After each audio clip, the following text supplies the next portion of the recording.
ما و شما در زمانی قرار داریم که خواهشات نفسانی حق را رهبری میکنم. یعنی حق زیر پا است، حق مغلوب است، به جای او خواهشات نفسانی حق را رهبری میکنم.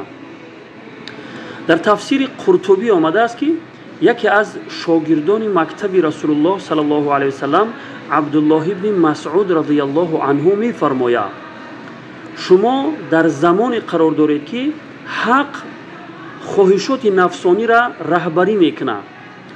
یعنی شما در بهترین عصر و زمان قرار دارید که حق غالب است و خواهشات نفسانی پیروی از حق میکنه. اما در این امت زمانی می آید که خواهشات نفسانی حق رو رهبری میکنه. یعنی حق مغلوب می شود، حق زیر پا می شود، به جای او خواهشات نفسانی حق رو رهبری میکنه. پس پناه به خداوند از اون عصر و زمان.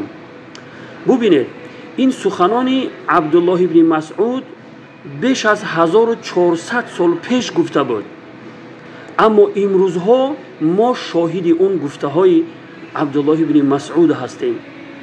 وای بر حال ما وقتی که در نزد ما حق زیر پا می شود، حق مغلوب می شود و به جای او خواهشات نفسانی غالب می شود و خواهشات نفسانی حق را رهبری می کنند. وای بر حال ما.